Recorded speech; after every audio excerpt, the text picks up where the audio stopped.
जलवा चढ़ाइले दुल्हवा तोरा निमन मिलता सुने बोली बम के नारा लगाइले दुल्हवा बड़ी निमन मिलता गे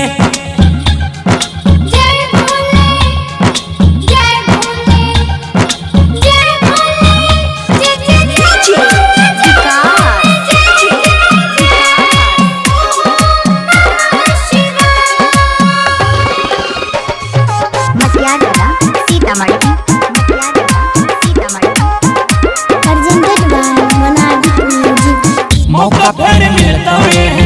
एक साल बाद गे बाबा बुराई देता मन के मुराद गे बोलबा में मौका पर मिलता ऐसा एक साल बाद गे बाबा बुराई देता मन के मुराद गे सुइया के चढ़ाई चढ़े जय है तुम मगन में जोड़ी लगैता बाबा अगला लगन में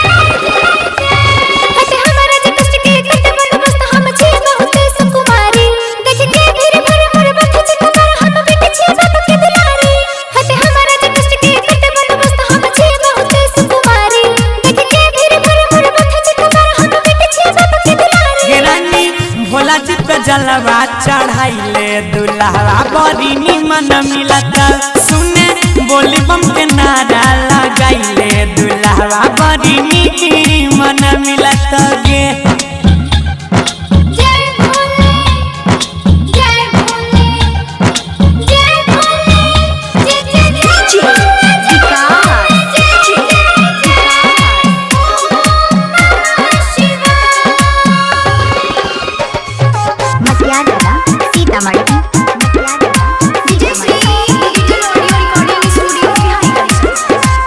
भक्ति के पीड़ा के नहीं होय छे मापदंड गे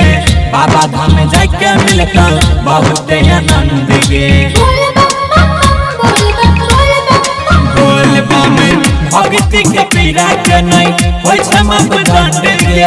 बाबा धाम जाके मिलता बहुत आनंद गे सावन में देवा घर के अलग नजारा है जलवा चढ़ावे खातिर जुटल जग सारा है